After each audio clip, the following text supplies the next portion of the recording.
દિવસ કયો? ભાઈ બોલો. દિવસ વ્રજનો, બીજો દિવસ રાસ, ત્રીજો દિવસ અરબસ્તાનમાં મોહમ્મદ સાહેબનો, અને ચોથો દિવસ દેવચંદ્રજીનો, શ્યામા મહારાણીએ આપીને, અને પાંચમો દિવસ સ્વામી શ્રી હરકી સ્વરૂપ સ્વામી શ્રી પ્રાણનાથજીનો. એક પાંચ દિવસની લીલા તમારા દ્વારા તમારા માટે શ્રીજી કરે. अब हम धाम चलत है. હવે શું કહે છે? હવે હું ધામ તરફ જઉં છું. કયા ધામમાં શું થશે? આ ક્યાં જવાની વાત કરે છે? ના, ક્યાં જવાની વાત કરે છે? अब हम धाम चलत है. તો શ્રીજી કહે છે કે હવે આ લીલા પૂરી કરી અને હું ક્યાં જઈને બેસવાનો છું? મારા સુંદર સાધના દિલની અંદર બેસી. પાંચ લીલાઓ તો થઈ.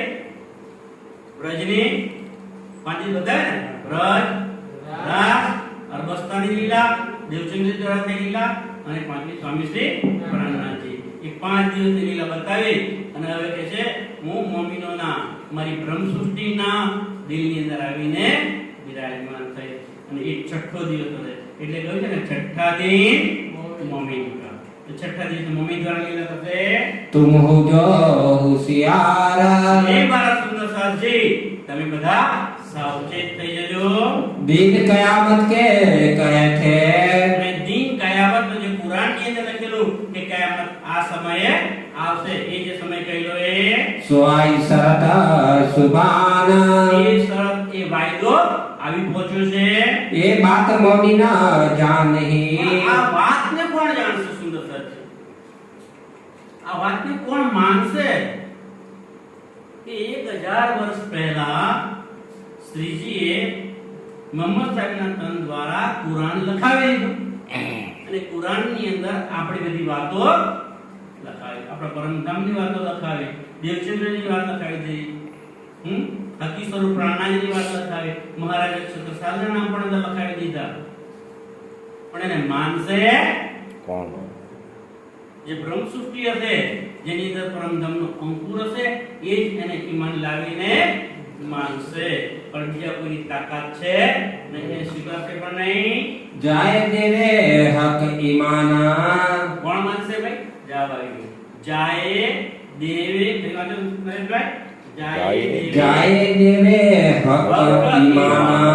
જેને હક એટલે કે પૂર્ણ બ્રહ્મ પરમાત્માની રાજ્યમાં રાજ્ય પર જેને ઈમાન હશે, જેને વિશ્વાસ હશે કે આ રાજ્ય છે અને આ વાતો સાચી, જેને રાજ્ય પર વિશ્વાસ હશે એ આ વાતને માનશે. सात निशाना बड़े कहे. કારણ કે કુરાનની અંદર કયામતનો સમય આવશે ત્યારે શું શું થશે એ માટે 7 નિશાન પણ આપેલા છે. होशी रोशन बखत क्यामत. કયામતના સમયે આવું આવું બનશે. कहे 1100 सन के. ત્યારે કહ્યું છે કુરાનમાં લખ્યું છે એમણે, અને કુરાન 1100 વર્ષ પછી આવું થશે. બોલો 1100 વર્ષ થઈ ગયા ને, તો એ વખતે આ થાય છે सो आए पहुंची सरात. સો આયે પહોંચે. કુરાનમાં જે લખ્યું 1100 વર્ષ પછી આવું થશે, એ અત્યારે કમ્પ્લીટ 1100 વર્ષ થઈ ગયા છે. કારણ કે પેલી ચોપડી પર આપણે બેસિસ પહેલા ગઈ ને કે સાલ 990 માસ 9 हुए रसूल को जब रूह अल्लाह मिसल गाजियो मोमिन उतरे તબ તો ત્યારે એ બ્રહ્મસૃષ્ટિ આવી ગઈ અને ધણી દીપચંદ્રી એમની અંદર શ્યામા મહારાણીનું પ્રગટન થઈ ગયું અને એ હવે પ્રાણનાજી પણ આવી ગયા. 11 વર્ષ થઈ ગયા છે. 4 વસ્યતા નામે કા હવે જે 4 વસિયતનામા ક્યાંથી આવ્યા? મક્કાથી. કારણ કે સૌથી પહેલા અરબસ્તાનની અંદર મોહમ્મદ સાહેબ તનમાં બેસીને રાજ્યની લીલા થઈ હતી ને, તો એ અરબસ્તાનની અંદર જે મક્કા છે એની જે મિનારા છે ને મસ્જિદના, એ 4 મિનાર મદીના ના મક્કાથી મસ્જિદનામાં આવ્યા. મદીનાના મિનારા છે પણ વસિયતનામાં આવ્યા છે મક્કાથી. તો એ 4 મિનારા પણ તૂટી પડ્યા અને એમાંથી અવાજ આવ્યો કે અહીંયાથી કુરાનની શક્તિ, તરીકત અને એને જે શફકત, બરકત અને નૂરી ઝંડો ઉઠી ગયો છે. અને ક્યાં ગયો છે? હિન્દની અંદર. સ્વામીજી પ્રાણનાજી ઝંડો ક્યાં લહેરાય છે? હવે પન્નાની અંદર લહેરાઈ રહ્યા છે. સોર પડા સંસાર સંસારની અંદર એનો સોર પડી ગયો. આપ દાવત જાહેર કરી આવીને દાવત જાહેર કરી. એ વાત બધી અહીંયા જાહેર થઈ ગઈ. હુજો ખલક ખબરદાર એક આમ ખલક દુનિયાના બધા લોકો તમે ખબરદાર થઈ જજો કે કુરાનમાં જે લખ્યું છે એ પ્રમાણે થઈ ગયું છે. જે સાત નિશાનો હતા એ પ્રમાણે પ્રગટ થઈ ગયા છે. સ્વામીજી પ્રાણનાજી પણ ઇમામ મહેદીના રૂપમાં પ્રગટ થઈ ચૂક્યા છે. તો બધા દુનિયાવાળા તમે સાવધાન થઈ જાઓ. આજ જો માજુજા જાહેર ભય એ સાત નિશાનોમાંનું એક નિશાન છે કે આજુજ માજુજ. તે આજુજ માજુજ પણ જાહેર થઈ ગયું છે. આજુજ માજુજ એ દિવસ અને રાત કે જે જિંદગીને ટૂંકાવી નાખે છે. ઉગ્યા સૂરજ મગરાબ ઉગ્યા સૂરજ મગરબ એટલે કે સૂરજ ક્યાં ઉગશે? પશ્ચિમમાં. એવું કુરાનમાં લખ્યું છે. તો પશ્ચિમમાં સૂરજ ઉગી ગયો છે. આ જાહેર સૂરજની વાત નથી સુંદર સાજી. જે જ્ઞાન રૂપી સૂરજ અવસ્થામાં હતો એ હવે જ્ઞાન ક્યાં આવી ગયું છે? ભારતમાં પન્નાજીમાં આવી ગયું છે. તો એ અહીંયા સૂરજ ઉગી ગયો છે. દાબા હુઈ જાહિરા દાબતુલ અર્જ નામનું જાનવર પેદા થશે એવું કુરાનમાં લખેલું છે. તો દાબતુલ નામનું અર્જ એ જાનવર કોઈ નથી, પણ એની અંદર જે ગુણો લખેલા છે દાબતુલ અર્જ જાનવર કેવા ગુણો છે? એવા ગુણો વાળા માનવીઓ પેદા થઈ ગયા છે. દેખેગી દુનિયા અબ જેને બધી દુનિયા અત્યારે જોઈ રહી છે. ભય લડાઈ દજાલ સો અને એ દજ્જાલ છે એની સાથે આ મુમિનોને લડાઈ થાય છે. કરી મોમિનો ઓર ઇમામ દજ્જાલ કોની સામે લડે છે? મુમિનો સામે અને ઇમામ સામે. સો અબ હોસી જાહિરા આ વાતો કુરાનમાં લખેલી છે કે જે વાતો હવે અત્યારે અહીંયા બની રહી છે, જાહેર થઈ ગઈ છે. દેખ શિખલક તમામ આખી તમામ દુનિયા એ જોવે છે. ઈશારા ઇમામ ईशा और इमाम. ईशा એટલે ઈશારો અલ્લાહ છે. શ્યામા મહારાણીજી કે દેવચંદ્રજીના તનમાં વિરાજમાન હતા એ અને ઇમામ મહેદી સ્વામી પ્રાણનાજી લડે દજાલ સો જોરા એમણે પણ દજ્જાલ સાથે યુદ્ધ કર્યું છે. મરતે દજાલ પુકારિયા હવે દજ્જાલનો અંત આવી રહ્યા છે. સુંદર છે. દજ્જાલનું જોર એ બધાય કરતો નથી. એટલે મરતે દજ્જાલ પુકારિયા. મરતા મરતા દજ્જાલે શું પુકાર કર્યો? પડા ખલક મે સોરા સોર કર્યો કે આખી દુનિયાની અંદર સોર ઉઠી ગયો. અસરાફીરા આય કે અસરાફીલ આવીને ગાવે અલ્લાહ કલામ આવે અલ્લાહ કલામ. અસરાફીલ એટલે જાગૃત બુદ્ધિનો ફરિશ્તો. અને એ શ્રીજીની અંદર વિરાજમાન થઈને અને અલ્લાહ કલામ ગાય કુરાનની વાણી ગાઈ. સુર ફૂકા સંસાર મે સંસારની અંદર સુર ફૂંકી દીધો. હોય 40 વર્ષો તમામ કેટલા વર્ષો ભાઈ? 40 વર્ષો. હોય 40 વર્ષો. 40 વર્ષો સુધી અસરાફીલનો સુર ફૂંકાયો. યાદ કરો સુંદર સાજી. વાણીનું અવતરણ ક્યાંથી શરૂ થયું? વાણીનું અવતરણ ક્યારે શરૂ થયું? ક્યાંથી શરૂ થયું? હા, અફસાની જેલમાં. કઈ સાલમાં? વિક્રમ સંવત 1715. શ્રીજી પન્નાજી ક્યારે આવ્યા? 1740 માં.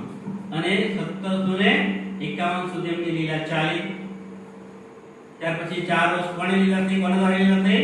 મહારાજા સરદાર. એ વાણીનો પ્રસાર અને પ્રસાર થયો તો 55 થયા ને તો 1715 થી લઈને 1755 કેટલા વર્ષો થયા 55 માંથી 15 બાદ કરી દો સાહેબજી પટેલભાઈ 40 55 માંથી 15 5 માંથી 500 ને 5 માંથી 1 4 40 થાય ને એ 40 વર્ષોની વાત છે કે 40 વર્ષો સુધી આ વાણી ચાલ્યું એક નસીહતા ગિરો પર એ નસીહત ગિરો પર નસીહત શીખવામાં એ બધી કોને છે સુંદર સાથ માટે આવી છે વાણી હોત હે રાત દિન રાત દિવસ એ સુંદર સાથ એને વાંચે પડે મનન અને મંથન કરે એ વિચારા સમજે અને એ વાણીને વાંચી વિચારશે અને સમજણ લેશે ખાસ ગિરો સયાન કોણ લેશે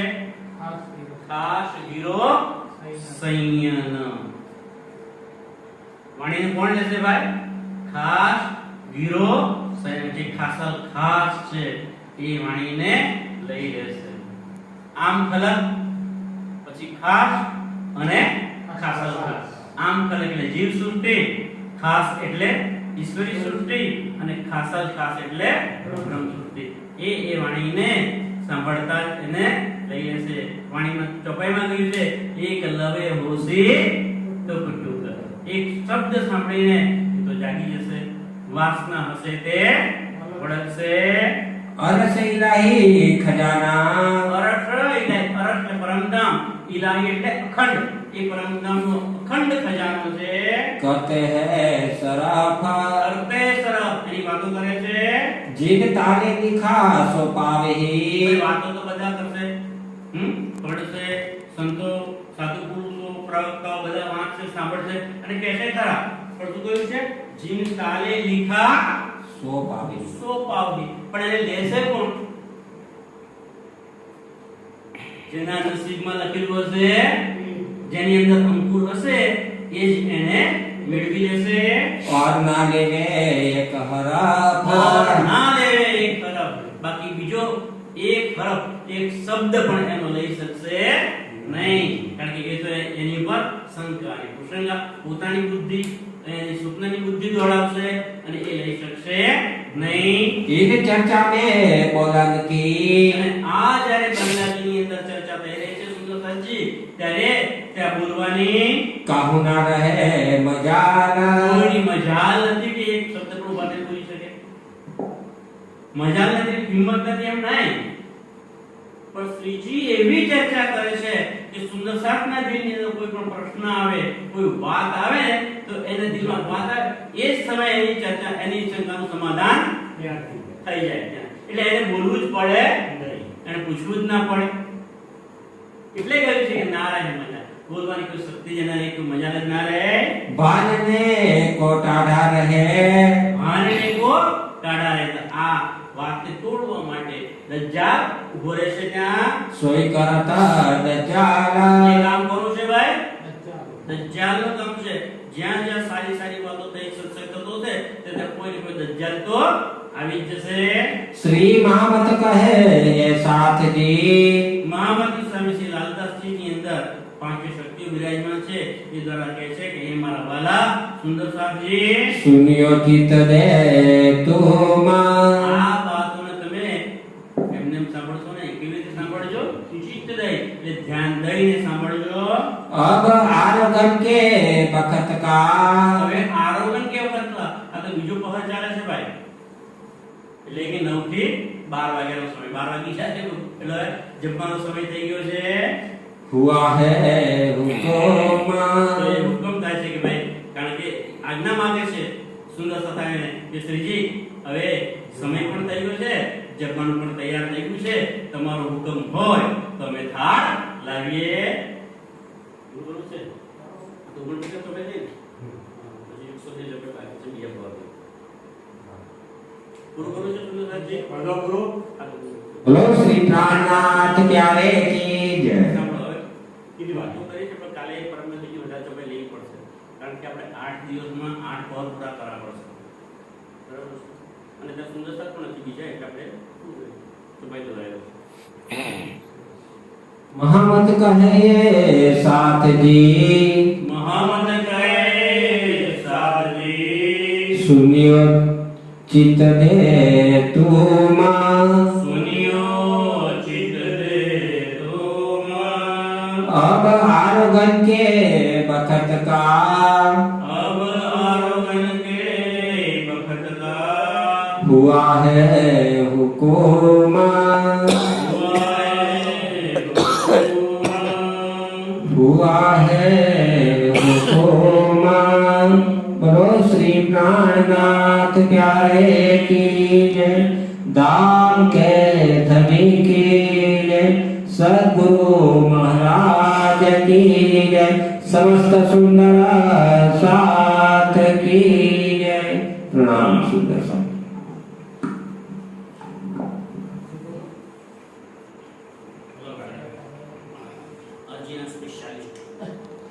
સામે જતા રહો કાંતિભાઈ સામે જાઓ તો ફોટામાં આવો આજે રેકોર્ડિંગમાં લેવું છું મિહિરભાઈ આવી જાઓ आ जाओ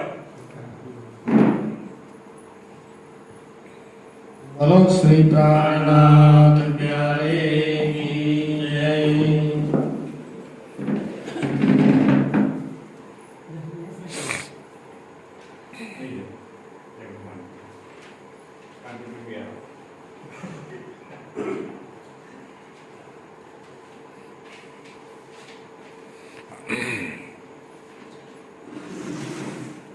पिया जी तुम हो तैसी कीजियो, मैं अर्ज करूं मेरे पियो जी। पिया हम जैसी तुम जीन करो, मेरा तलब तलब जाए जीव जी। पिया जीवना तो जीवे नहीं क्यों, मीठे दिल की प्यास जी। पिया तुम बिन मैं किन सो कहूँ, पिया तुम हो मेरी आस जी।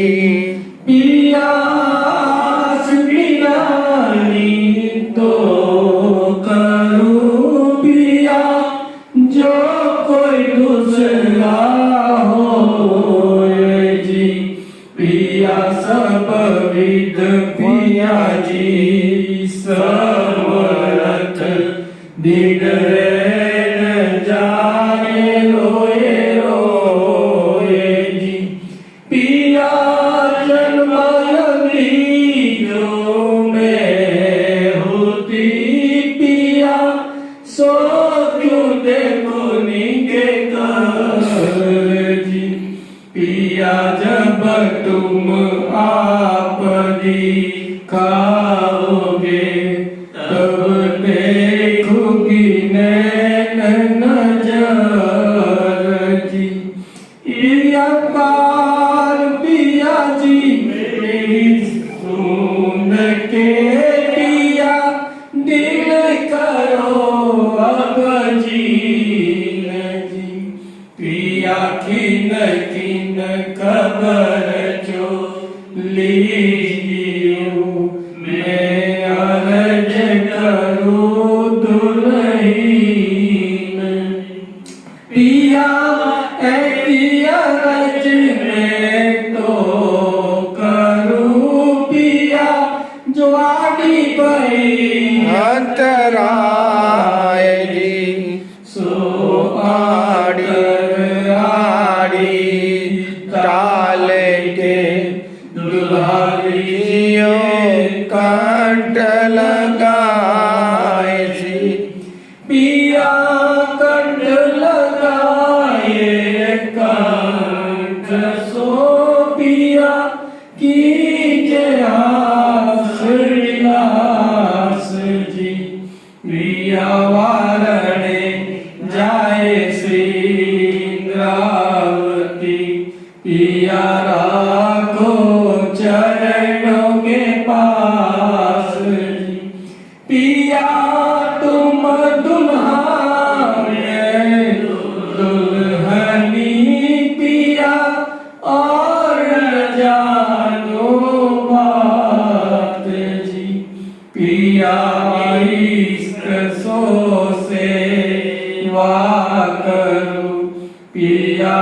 सब अंगो साख्यात जी।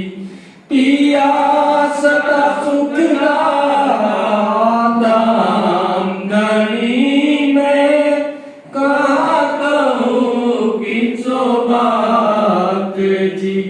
श्री महामती युगल स्वरूप पर वारी अंगना बलि बलि जात जी।